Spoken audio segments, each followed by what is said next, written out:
The NFL regular season is wrapping up, but there's still time to get in on the action with FanDuel, America's #1 sportsbook. Right now, new customers get $150 in bonus bets guaranteed when you place a $5 bet. That's $150 in bonus bets, win or lose. The app is so easy to use, and there are so many different ways to bet, like live same-game parlays. Find bets in the new Explore tab. Make a parlay in the Parlay Hub, the best way to find popular parlays, and more. So visit FanDuel.com/247 and make your first bet a layup. FanDuel, official partner of the NFL.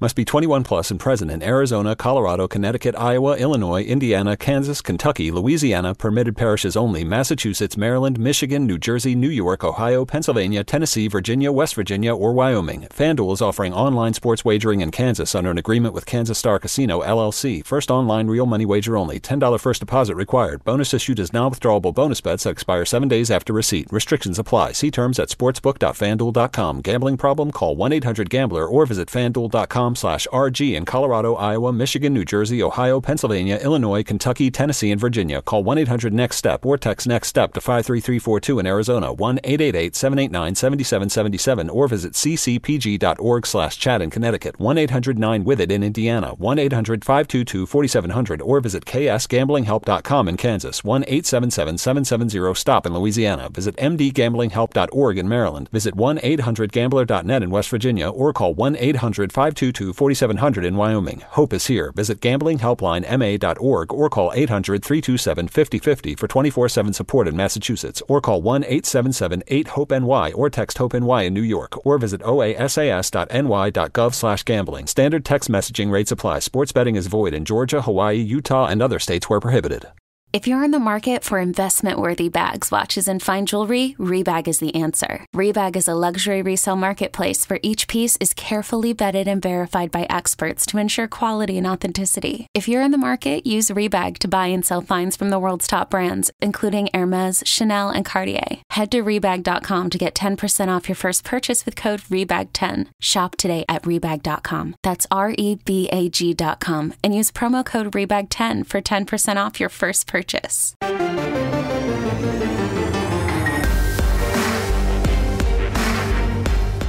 Welcome to the PowerCat Podcast, GoPowerCat.com's Kansas State Athletics Show.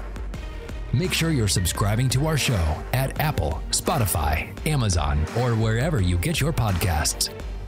Now, from the GPC studios, here's your host, GoPowerCat publisher, Tim Fitzgerald. Welcome to yet another edition of the PowerCat Podcast, your second PowerCat Questions podcast of the week. Why? Because we love you. We really love you. And actually, we do love our subscribers. We love all K-State fans. Well, there's that one guy. Then there's that. Never mind. Oh, my gosh. We're here in the studio. Fitz, Zach, and Ryan Cools Gilbert. He's wearing shades now. We don't know why. Those are mine. He put on Zach's shades. I didn't even see it. But it brings us to we're a much cooler podcast now, all of a sudden, with the addition of the shades. We're always cool when we're sponsored by the Fridge Wholesale Liquor. Make sure you stop into the Fridge every time you're in town. Pick up anything you need for your party or your belly or your liver or whatever you want to do. You can get cigars. You can get spirits, not ghosts. Well, maybe, I don't know. Maybe there's like a ghost of an old Blockbuster employee in there just trying to hand out Die Hard on VHS. That'd be scary. If you need a wine expert, they got it. A bourbon expert, they got it. Beer, so much beer in there. They've got an expert in that too. Oh, they got everything at the Fridge except for you. Get on into the Fridge. They don't have Nancy's there either. They don't. You got to, I wonder if they even sell pineapple. Huh. Sell a Nancy kit. Now I have to talk to them. That's trademarked. I don't think they can do that. Yeah, I don't think So Long and Lucha want to trademark that. Okay, here we go. It's your questions from Wabash Station. If you missed it, we did one of these the other day, focused on football and some other stuff. Pickles. Look, man, you're so disruptive. And Cole was in for that one because he does a lot of our football coverage. And now that the basketball season's over and Ryan Gilbert's not working for that other place that doesn't sponsor this podcast, but also has Nancy's available, kind of a Hispanic version too, and like a shipping version. Okay. Are pirates into the shipping industry? I don't know. But now we're going to do basketball. And it came to a sudden stop in the Elite Eight, as K-State seasons tend to do when they get to the Elite Eight. But we've taken your best questions from Wabash Station, from our VIPs for this podcast, and let's get going. Take it away, Gills. First question is from Darren Sproles, superfan. How do you mend a broken heart? How do you mend? Is that like a Carpenter song or? I don't know. You have to remember the good times, the Naquan no-look alley-oop and the half-court alley-oop basically in the KU game. Remember those special moments between you and your love. That time that Jerome Tang got a technical. Oh, that was wonderful. The time that Dream Dowling led to him getting a technical. I can't remember what was behind that one, but what game was that? That was early. Tang said it wasn't my fault, so I don't know. We'll just blame Dream. He seemed like a guy that would cause trouble. All the good moments, the wah-bashing with the students, the standing on tables. It was so beautiful. And then in the winter, your love will come back to you. But also, go with the fridge. That'll help you get through that broken heart phase. We'll come back in the fall, too, with football, right? Well, I think he's talking about... we can't even mention football on this podcast? We can. Did you see the football team doing the basketball highlights? I did. It was amazing. That's all we're going to talk Quality about. Quality content. There we go. It was pretty good. The outtakes were fantastic. So you'll get over this. Darren Sproles left. You remember that? He left. He left you behind. Left you with just your name. That's happened to a lot of women in the world. Their love leaves and leaves their last name behind. You'll be okay. Let's move on to the next question because my voice is creeping me out. From Contra Cat, do K-State and Manhattan really understand what Jerome Tang's personality could possibly do for the school long-term, assuming consistent competitive basketball? Yes. Our friend Glenn at Channel 27 did a really nice, he does a good job getting kind of different interviews. And he tracked down Richard Linton in The New President. I think it was Greensboro. It was at the before the second round. Yep. And he talks about the incredible impact that Jerome Tang's had, not just on basketball, but on the campus culture and how united the campus is. Yeah, people here get it. And let's be honest. We talked about this a little bit yesterday, right? About how cool K-State is now. I mean, the rappers are hanging around. That's the next question. Yeah. So, I mean, it's huge for the university. Everything going on here is amazing. The convergence of football and basketball success with a new president, with a really proactive AD in so many areas, is really leading to some great possibilities. It's cool. I don't want much more growth. We're going to get plenty of growth in this town. We're going to eventually explode. We have no place to go, Zach. We're just going to head towards Wamego. Or is it Wamego? I don't know. I pronunciation issues. But yeah, I mean, we got a reservoir, a Fort Riley military facility, a floodplain. Just go up towards Riley. And go up towards Riley too. Yeah, it's the next big place probably. I think what Jerome Tang's this season, not just basketball, football included, I think it showed how important sports are for a school like K-State. It's not this academic powerhouse. It's a good school, but it's not a Stanford or a, whatever. The point I'm making. But Utah. Bringing a community, it's important the way that the community comes together for football. And it's not just Manhattan, it's the whole state. K-State fans live in the state. It's obviously the biggest base for alumni. sports bring people together in Kansas, and I think this season ultimately proved and kind of brought back, those good times, whether it was basketball or football in the last couple decades. It feels like K-State's finally kind of converging, like they did 10 years ago in 2012, 2013 with, the 3 Big 12 championships. I think that it shows, K-State's back. We can have this success. And now the hope is, can we sustain it? Agreed. I agree. Wow. The biggest. We all agree. We all agree for once. Shut up. Biggest thing really is the fact that they are winning, right? Like Jerome Tang can do all this stuff with connecting with the fans on social media and hang with Tang, being on campus. But if Kansas State didn't go to the NCAA tournament, let alone the Elite Eight in his first year, I mean, people are still going to be positive. But the fact that he was able to do what he did on the court really is going to give K-State and this university a big boost going forward, paired with football. It's incredible. The next phase of this paying off is hopefully the exposure leads to an enrollment increase. I took a question on talk radio, how can K-State, cash that in? I'm like, well, they got to figure out how to convert this to new students. Enrollment is down. That's a big reason why a new president is here to solve that. And he's handed this great opportunity, this great PR visibility that is happening right now with Kansas State. From, the end of football, getting to the Big 12 championship, winning it, the Sugar Bowl, even though that game didn't go as planned, it was still on a big stage, and then everything that happened here at postseason basketball. It's fun. Can only help. The Flutie effect, right?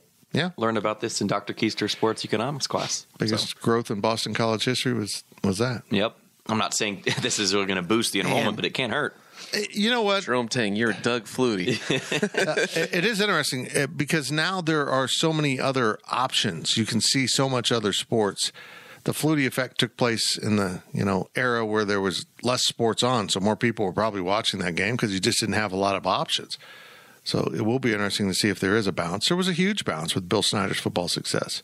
And the enrollment went way up here. And that wasn't the only thing. There were some great things going on with campus and John Weefald, but that front porch looked awfully good. And a lot of people wanted it in the house. And the front porch has been painted lavender and looks beautiful. Come on in.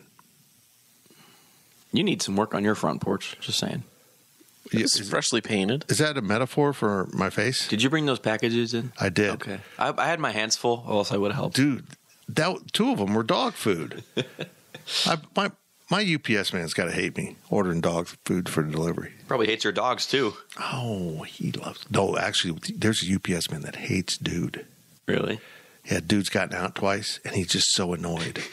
He's just so annoyed. Oh, he's like a drama UPS driver. Go ahead. Okay, Fitz and Zach, buckle up here. It's a long one, Estonia Cat. I don't have a buckle. To me, what was singularly remarkable about the Elite Eight run was the national attention that the K-State squad received and the number of bandwagon fans that they picked up after the Kentucky and Michigan State games. From Rich Eisen's 2 10-minute rants on Marquise Noel's play on his talk show to the Lil Baby locker room scenes on social media, rappers hanging with Coach Malgi, to whoever that guy is from Barstool getting involved. His name is Rico Bosco, right?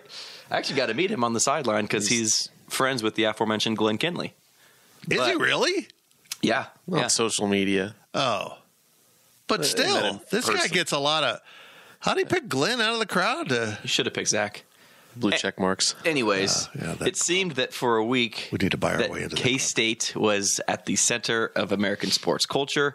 Is that my bias of the moment, or is there another K-State team in sports history that got national buzz at this high a level? Okay, Zach, you were at the game. Right. I don't care about Gilbert. You were at the games, and a lot of New Yorkers latched on to K-State, didn't they? Right. I was sitting up in the upper deck, so I don't know what. Gills was sitting behind the scores table, so he might have been had a different point of view on things, but definitely in the arena, it felt like there were a lot of neutrals that weren't wearing any, particular color, purple, orange, green, blue and red, whatever. A lot of neutrals there that were cheering for K-State because they were excited about the New Yorkers playing. That Marquise Noel guy. Yeah. You know, hearing there were security guards next to where I was sitting. They were talking about, they were just able to catch a little bit of the game. And they were talking about it. I was like, oh, that kid's from New York. It really did feel like the people in that arena that were not there for any particular team were excited to watch K-State because of the guys on the team that were from New York. It was incredible. Cool. And, I was looking at the ticket prices because once K-State won and once Florida Atlantic won, you'd think, oh, ticket prices will be cheap. New York City, no fans are going to go. I think it might have been one of the most expensive tickets for a regional final, if not the most expensive. It was still $180 or something. Get in. That's a seat up in the upper deck. If 10% of sports fans in New York are starved for college content, it's a pro town. Of course it is. But if they're starved for college content, yeah, they're going to show up for this kind of thing. And 10% of sports fans in New York is a load of people. It is. Would it be in K-State's interest to maybe buy some billboards or something? Florida Atlantic bought a billboard in Times Square. They've got the digital billboards there. I was in Times Square one night after they won. There was a Florida Atlantic ad up on the board. I didn't see one for K-State. Granted, I didn't look that hard, but I guess what I'm asking is there any way to try to convert some of those fans into following K-State beyond the Marquise Noel and the New Yorkers phase? Like from Little Manhattan to Big Manhattan, thank you for the love, Kansas State, Big 12. I think it'd be good for the Big 12 to get involved in that. I think that I think that if you are a school, it doesn't matter if you're K-State, whoever else, if you're a university, you should care about your fans first, but you need to create a brand that anybody can latch onto. Become somebody's second favorite team. Because in college sports, with different conferences, it's easy to sit, in Manhattan, Kansas, and watch a Pac-12 game and say, you know what? I like the Oregon Ducks, or I like watching the Washington Huskies. The one team you always bet on. There's enough good football and sports teams around the country that they aren't necessarily going to play your team all the time that you can cheer for, and it's okay. You can watch other teams, and especially in the NCAA tournament. If you're watching college basketball and you're a fan of college basketball, you're going to want to cheer for somebody. Why can't K-State be that type of team? And that's the mentality that I take and think that, if you're a university, you should try getting as many fans as possible. T-shirt fans, so what? If they're buying stuff, welcome them in, Yeah. Doesn't matter if they got it from Walmart. It's pretty cool. I mean, I just think there is something there, and I'll be interested to see if there will be further conversion. Further recruitment of more New Yorkers to K-State on the basketball front. Down to one for next year. Down to one. Naquan, it's all on you, man. You got to carry this load. You guys, I've got Apple Music's Top 100 USA pulled up. You know what number 6 is? Oh, baby. That song is like 3 years old. Yeah. It's ridiculous. It's amazing. I mean, we talked about this yesterday. Wait, wasn't Cole trying to tell us that the Lil Baby's like a top 3 rapper today or something? Yeah, he's pretty popular. Yeah, I don't know much about him. This was off mic, right? It wasn't on the podcast. Yeah, I can't even remember. We talk a lot, and sometimes the mics are on, and sometimes not. It was interesting trying to get Lil Baby in for Midnight Madness, and just pay what it costs. Mm-hmm. But he's got to notice that, and I'm sure he's under the understanding of how that happened, that all of a sudden the song is getting him streaming bucks. Yeah. It's crazy. Was it rumor on the street that he was going to go to Houston? Had K-State won? I have no idea. I think I saw that somewhere. It was on the street. Like it was on a billboard in New York City. You're out buying stuff from a guy on the street, and he said, "Little Baby's going to New York. Here's your bag of stuff." Is that how it went down? I don't have headphones in. Okay. I hate to bring this up, guys. Oh boy! But do you fear that everything that Chance of Rain, all the things we just listed, were a distraction for this team? Yeah, I do. I kind of feared not really anything other than the amount of time Marquise and Jerome Tang had to talk about beating Michigan State leading into FAU. That was my one concern. At the end of the day, and I've said this repeatedly, the last 3 Elite Eights, double overtime with Xavier. Just a war with Kentucky, a total physical mismatch that zapped everything that 2018 team had in it. And then a really physical overtime game with Michigan State. For me, that is the most significant thing. The amount of physical and mental energy expended in those Sweet 16 games before you get to the Elite Eight just continues to haunt K-State. And I had this tweet, I'm all for K-State being the cardiac cats, but couldn't they be the kick-ass cats for a few rounds here to make this easy on everyone? And really, if they could accomplish that in the Sweet 16 and have a more comfortable win, then it might set them up for more success in the Elite Eight. But, yeah, I think there was a lot of factors that went into that loss. K-State was the better team. They weren't the better team in how they performed that day. Some things went against them, whether it was officials or missed easy shots, and they got outworked by a team that maybe was fresher or just more hungry. I don't know. I tell you what, I'm glad that Keontae doesn't have to do his whole life story thing for the billionth time this weekend in Houston with all the reporters there. Gosh. Yeah. Can't imagine having to answer the same questions all the time. I mean, there's only a finite number of like outlets and organizations. You've got to pull old quotes because somebody within your umbrella has asked that question to Keontae before. Credit to Keontae for not blowing up on anybody, just saying, guys, I did a little documentary thing for ESPN. Go watch that. Yeah. I don't remember any of the beat writers really digging into it. No, it's all national. Yeah, people. It's interesting. Yeah.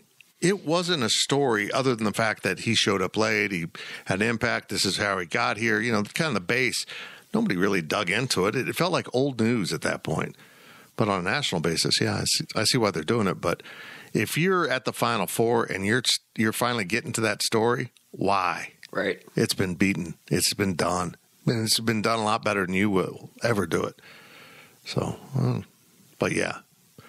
Boy, am I happy for Keontae. He doesn't have to go to the Final Four. Zach and Gills are happy that they get to sleep in their own beds.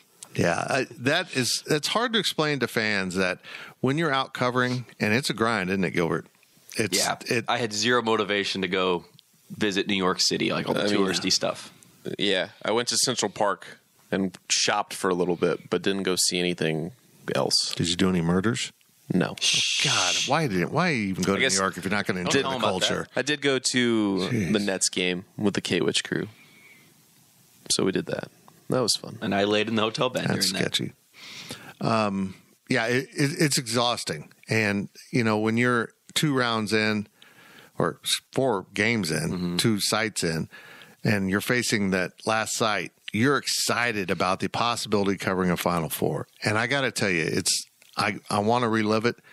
I still fondly remember the 93 Final Four I covered in New Orleans. I want to do it with K-State. I want to see it. I want to experience it. But with all that said, after you get over the disappointment that the team lost a game you thought they could win, your body goes, hell yeah, we're going home to sleep. I mean, your inner voice is like, oh, yeah, they lost. We're going home. It's just like, okay, and we'll deal with this. And it's weird, but that's how it works. Every sports journalist I talk to has the similar feelings. I talked to a KU guy. Yeah, it's like they lost. I didn't have to go to a second site. I didn't have to spend my weekend in T-Mobile covering KU basketball. It's, just how it works here. When your workload, a heavy workload is done, even if it came with a disappointment, you didn't get the contract or whatever, you're like, oh, well, now I don't have to do all that work. Yeah.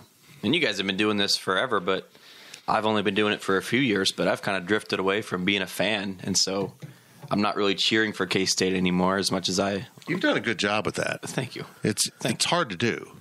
Generally, it's hard to do. It's really hard for me to do at times, particularly. Yeah, those walk and talk comments really praised you for doing a great job of being really anti-K-State. Yeah. No, it's they're 2 different worlds, and to shift in between them. People ask me, why don't you come by the tailgate before the football game? And I'm like, well, not only it's silly to go to a tailgate and stand there and not drink because we're working. Have a beer. I'm working. Do you drink before you go into the office? Some people probably do. Yeah, probably. But also the mental of shifting from fan things to work things is a challenge. And it was really challenging at home where you can just kind of watch and enjoy the game. But I was more involved in, like, mentally the Kentucky and Michigan State games than Florida Atlantic. The FAU game, I just felt like this ain't their day. This ain't their day. And every time I thought they were going to get over the hump, a whistle was blown, a rebound was missed, a free throw was missed. He tried to do too much. And it just went the wrong way. Oh. FAU won the opening tip and hit a 3, and I was like, oh boy, buckle up. Yep. I was right. Yeah, that turned out to be kind of an important 3 points. Yeah, it did. Last question of the first half from Eric Black, DV. For next year's basketball season, what intrigues you the most about the new additions of BYU, Houston, UCF, and Cincinnati? Houston Intrigues me. Next. Cincinnati could be good again. I'm not a big fan of their coach. He seems kind of dweeby. Dweeby. Sorry, Coach. I don't even know your name. We saw him in Kansas City last year for the Hall of Fame thing. Cincinnati was there. Can they just play around here again instead of going halfway across the world? What do you mean? Well, they're in the Bahamas again. Oh, yeah. They're going to go to the... they're within the budget, right? They're going to go to a tropical Caribbean island every year. Yep. Sorry. And in football season, so we won't be able to go. Yeah. Let's see. Central Florida, UCF struggles in basketball a little bit. BYU's had their moments. They're not quite there. They'll get back there. They'll be quick to acclimate to the Big 12 with recruiting. That will really benefit them.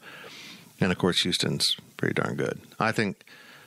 I don't know. I think they'll help the conference, but in an odd way, they'll actually bring down the conference. The conference was so good that these teams they're in for a shock. The night in, night out strain of the Big 12. But I'm excited to have them. I'm looking forward to Arizona.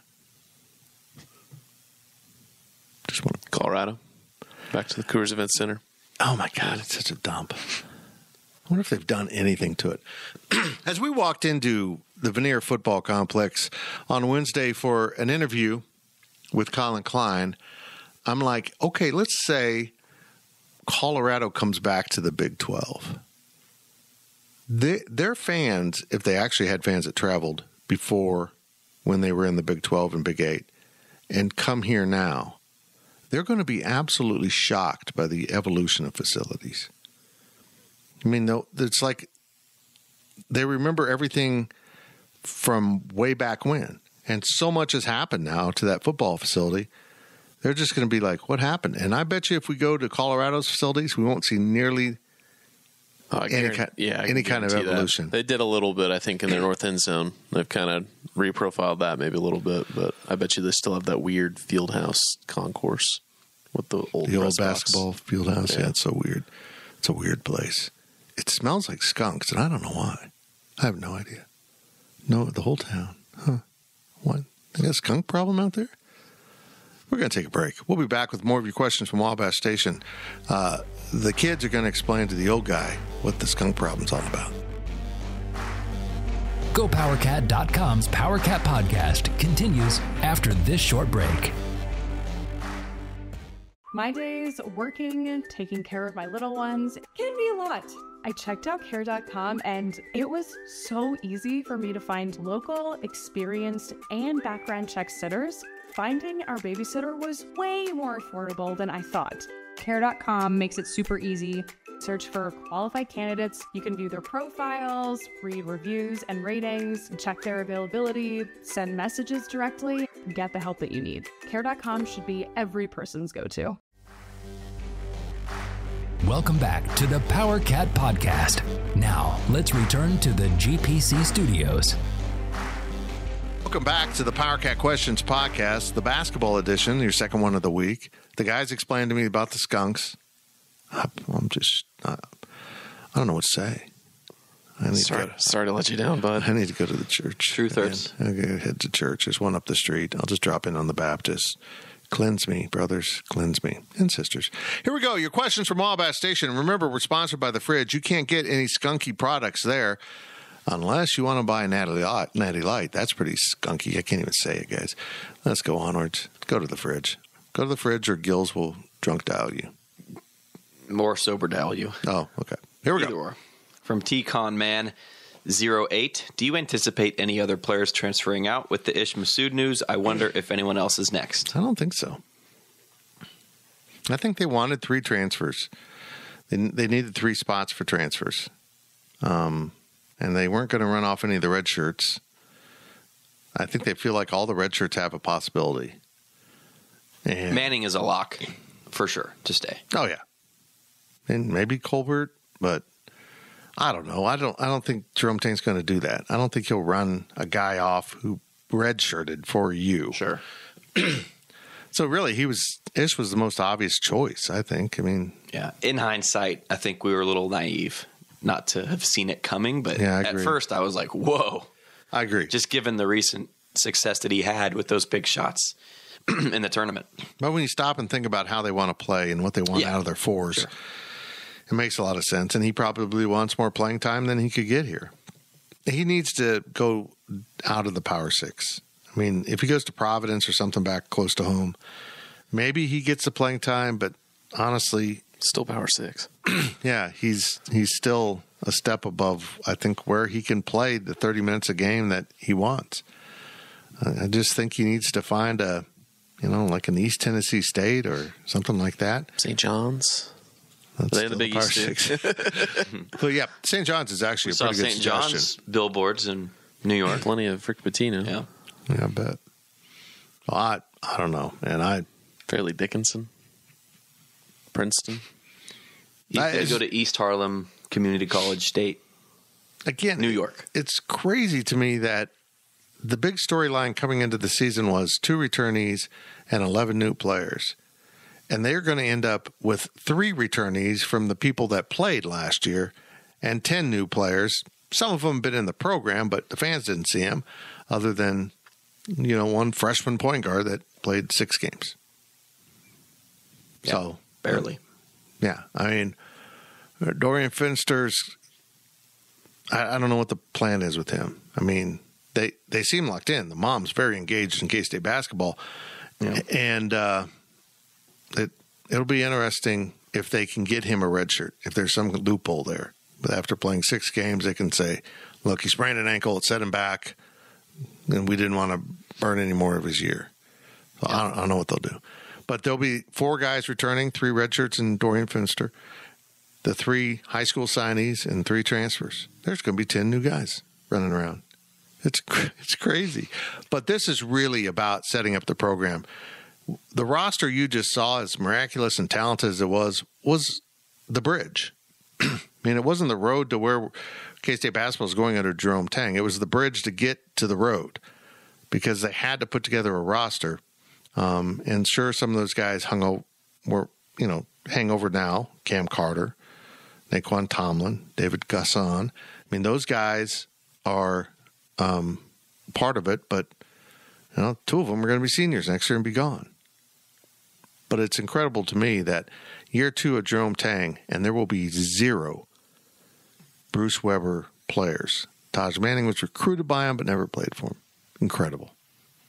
Me and Zach were yelled at by Dowling that we need to talk to all 15 I players. like how you said it's us specifically. It was just me and Zach. Every time we'd enter the locker room, Reem is on live and yelling at everybody saying, you got to talk to all 15 guys. We do things differently here at K-State. Well, there's 15 guys in this locker room, and I just wanted to be like, well, then play all 15, Reem. Come on, bud. yeah, that I got a little annoyed with that. I can see it like one time, like in the preview, like when you get to the site, try to talk to everyone if you can. Yeah. But after a game or in the bridge day between one round and another round, dude, we don't have time for that. Yeah. I thought it was disrespectful, to be honest, and I love Dream, but I thought doing it every time is disrespectful. Dude, you don't know what we do, and we don't work for you. You can do what you want to do. You can run your program, but you don't run the media too. I understand what they're trying to do, but there's a time and place for that. Not in the brief moment we have between the 16 and 8 or the 64 and 32.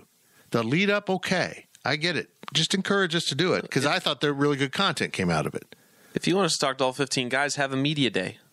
at the beginning of the season. Don't tell us in crunch time. Oh, now you can talk to him. I'm sorry. Yeah. I'm sorry, Reem. Being in the media at one of these events, you don't have a charter. You don't have catered meals. Well, you got some of the. They're pretty mediocre. Chicken tenders from the concession stand. Concession stand vouchers. Is that really what you had? That's what we had at both sites. It was kind of strange. Wow. Yeah. At least Madison Square Garden had good food. So, and you're working long hours in that day in between. The day in between is a grind. So right then, man, come on. We're trying to do our job, and it's not always going to be what you want us to do for you. It's like in the recruiting profession, when you cover recruiting, this is the God's honest truth. It's you scratch my back, I'll scratch yours. You get led to a recruit like this guy. Yeah, we're recruiting that guy. And, then you talk to the kid. So he gets some contact from Kansas State. You know what I mean? You're not representing Kansas State, but the kid kind of feels like K-State reporter called me. But just to say, call this kid, do this for me, do this for me, do this for me. That doesn't last. That's tiring. And that's what it felt like. Do our work, Like, you've got the most incredible social media crew in college sports, if you ask me. I haven't seen anything near like it.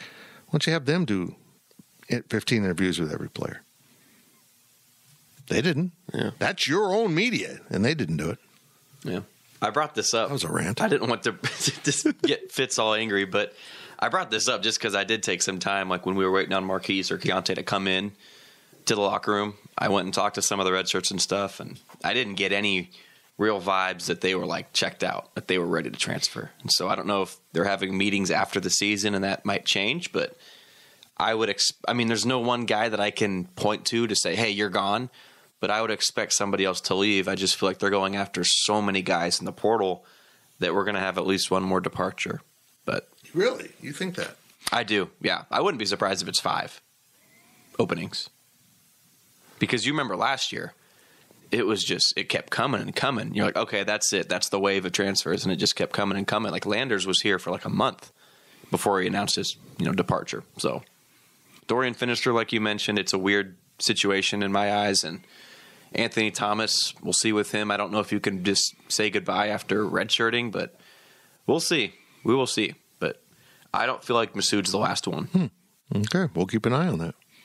I'll keep an eye on you too. Keep an eye on you. I'll come scratch your back if you scratch mine. Oh, that was kind of creepy. Let's move on. From El Camino Cat, how aggressive do you think the Cats will be in the portal? Well, very. Depends how many openings they really. And they've got some clout now. I mean, if you're a kid in the portal, you just saw what K-State can do with portal kids. You just saw a coach dancing to the old baby. And very cool, too. Jerome's got a little vibe to him. I mean, if you're a kid and you have seen the social media from K-State basketball, how do you not want to play? I mean, how do you not want to play for a coach that tells the media you got to talk to everyone? I mean, that if I'm a player, like, yeah, that's cool. Bring it on. Yep. So, I mean, I think they're going to be really good in the portal. I think their challenge in the portal now is to not get lost in the hype of this kid's from Kentucky. This kid was a 5-star. And remain focused on, does this kid fit in our locker room and in our game plan? Because they're going to have more opportunities. They did an incredible job of finding the right kids. But can they sustain that when they have more viable choices? Yeah. But they will be active. Like last year, I think it was, if you're a hard worker, right, and you're at least somewhat capable of playing college basketball, we'll take you, show us your flyer and we'll bite on it, right? But now with the success that they did have, and you don't want to get lost in this guy was a 5-star, like you mentioned. You gotta be true to what got you to this point. But at the end of the day, they're gonna have their pickings, right? Last year, whoever they could find, they kind of brought in, especially when guys like Antoine Davis, like those big name guys, didn't pan out. They were kind of left in the dust and just had to piece together a roster. This time around, there's only going to be 3, maybe 4, maybe 5, who knows, openings. So you can really pick and choose the guys that you want, and you can't mess this up if you're Ting. You can't bring in a guy that's going to disrupt the culture that you did build in year one, despite all the people leaving. Was this the bridge, the road to the season? Bridge, road? Yeah. Whatever Fitz said. You started to lay that foundation. You can't get that disrupted. So it's going to be a lot different, this year. They're going after some guys. I'll have a piece on this by the time you're listening that goes up in the morning on Go Power Cat with guys they're going after. But it's going to be different than last year. It's going to be a lot different. I agree. Totally. Zach agrees too. Zach, he nodded his head. Zach said, hell yeah, under his breath. Go scratch his back. From, what's his name? Adam K? Why would you say that about Jackass? Sorry. Jeez. We're going to write down. Write the time down. Out of control here. Right? From the guy that Fitz curses at, Adam K63. I love Adam. No, you don't. I love him. You love every single person named Adam that covers sports in this area. That's exactly true. Adam K, I love you. I love you so much, you big cuddly bear. Okay, read the Jackass's question. From Adam K63, it seems like K-State has a lot of top-tier play from players from New York. Do they continue to recruit in that state? Do they need to continue? Sorry. Man, he's struggling, isn't he? He's having a bad day. Folks, we had to redo it. From Colorado. Oh, okay. Well, it was probably that big burrito bowl you just ate. It's probably your mind. Really? Now I got it. Really? New York is such a viable place to go recruit great basketball players. But I don't feel like there's anyone on the staff necessarily really tied to New York like a Shane Southwell. Curtis Kelly, but Kurt doesn't really do the recruiting. He's gone now. Oh, yes? Yeah. Or he's on his way out. Yeah, now. He's done his time. Yeah. So I'd like it. I'd love it. I think it's cool. But I think we'll see more players from the Houston, Louisiana corridor, including this Tulane point guard I'm reading about right here. Yeah. Who's from Louisiana. So that's their base. And I think we'll see more of that. But they'll go find a player from New York if needed. I mean, certainly that I know that there's a transfer or two out there that they've looked at that is from New York. Maybe indirectly, maybe they stopped somewhere else, but they're in the portal. That might come to pass. I don't want to say it was a coincidence that Tomlin and Green. It was. Yeah. It was. This isn't going to be some place that they stream recruits out of every year. The two players they inherited were from New York. Yeah. And I don't think that had anything to do with why they stayed. That was Shane Southwell getting him here. Yeah. To Manhattan. I mean, I think they stayed because they'd only been here a year. They seemed like good fits for the program, and they just happened to be from New York. Yeah. Then they go to junior college, find a really raw, incredible player. Oh, he's from New York. And then they get into, the transfer portal and find a physical guard from Stony Brook who's from New York. I just don't think that was a factor. I think it happens to be. Right. Yeah. I mean, it's the largest city in the country, so. Oh, come on. Hey, look. I've been to Topeka. I know that. I've been to Wamego. Okay, whatever. You're right. But you mentioned Houston and Louisiana. Those are two key areas. But I think Rodney Perry deserves a chance moving forward to prove that his, pedigree at Mocan and down in Lincoln, Branson, this whole area around us, the Kansas City area is a part of the country that K-State can win recruiting battles with. And also Dowling, if there's a couple players that are in the islands, right?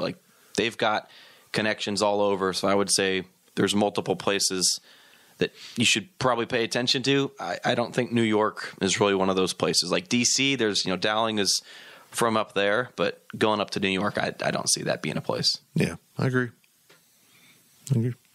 All righty. Last question. Americat asks, will this coaching staff be together for a while? Americat? Or he's been on the podcast before. Goodness I know, gracious. but this is why I can't ask questions. Such a damn patriot. Yeah. We should just take a moment, put our hands over our chest, and yell, over our chests. I'm sorry, Ryan Gilbert. You were doing a good job reading for once. I was actually doing good for once. Yeah. This is not to be confused with Imarika as well. By the way, guys, we had one of the old scout people that signed back up. He already had a screen name, and so he was one of the Anons. I changed his name. I didn't tell him. We'll see if he. To what? Goodness. Well, I picked something for him. Fitz's burner 64. Yeah. Oh, that'd be so funny. No, I'm not. Were you born in 64? I was. That was very good. That was very nice. What's your social security number? What's your phone number? Here's my mother's maiden name. Yep, we need that one. And I can give you the checking account number too. Oh, well. Read the last question. Will this coaching staff be together for a while, or are there other potential head coaches on this staff? Yeah, there are, but I don't think they're. I think Urich's the first to leave, the first important piece to leave. I would agree. Yes. I would agree. I think Dowling's tied to Tang for a while. In fact, he said to me, we're here as long as he is, and I'm like, well, he's in my book, he's going to retire here. So he said, okay, they love it here. If you saw the video from the airport, he got kind of emotional.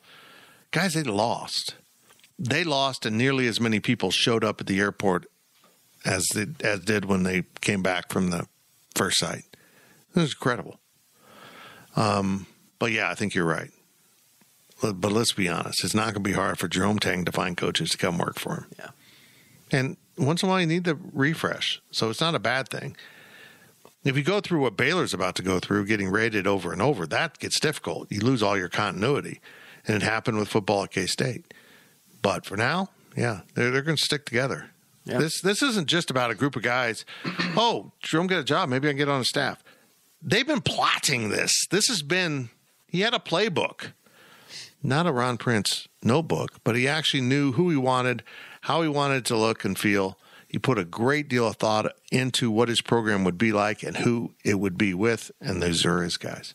I mean, you look at Tang at Baylor, 19 years, waiting for the right opportunity. I don't see any of these coaches going to coach at Southern Miss if a head coaching job opens up in the next couple of years. They're going to wait once they really have enough of a resume to go to a Power 5 school. I think that could happen, sure, but they're not just going to go up and bail on the first opportunity that comes their way. No, I think we're stuck with these guys. Yeah, I think they're around for a while. I do too. Take it, Zach. Take Dowling yelling at you to talk to all 15 players. And there's he ain't going anywhere. It sounds like they've kind of put off the new contract until things calm down. I mean, I'm sure he'll get one. I'm sure there'll be discussions of that. But right now he's focused on the roster, and that's all he cares about right now. I mean, he's not going anywhere. He's bought in. He's not the type of guy that just kind of passes through and says, well, that was fun for a year. Let's move on to Boulder, Colorado. I mean, he waited and measured. He wanted a place where the fans valued basketball, and he found it. And it's going to take more than money to drag him out of here. Might take an University of Bermuda joining the NCAA. I'm telling you, if any Caribbean nation starts up a college team that joins the NCAA, we got problems. The man's leaving. I'm going with him, which isn't a problem for anyone. My wife will be happy about it. That's it for the podcast. Thanks for listening. Hope you get to check out Fighting Ever Fighting, our new podcast video show with Cole Carmody. Had a great episode with Skylar Thompson. We appreciate you listening to this podcast, even though Gilbert can't read. Thank you for listening to the Power Cat Podcast. Make sure you're subscribing to our show at Apple, Spotify, Amazon, or wherever you get your podcasts. Power Cat Podcast. All rights reserved. GoPowerCat.com.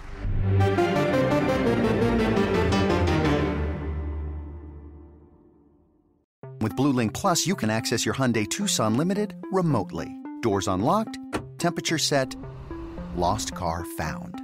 There it is. Get complimentary class-leading Blue Link Plus. Call 562-314-4603 for complete details. Now streaming on Paramount Plus. The choice is lightning in a bottle. When you are associated with something legendary, you're like, what am I supposed to do now? Witness the inspiring true story of Black Sheep's Drez. I wound up with the opportunity to make an album from Dilla's catalog. One of the illest producers ever. The Choice is Yours exposes the journey of one legend carrying two legacies. Even if we fall flat on our face, at least we was trying to be ourselves. Catch the new documentary, The Choice is Yours, now streaming exclusively on Paramount Plus.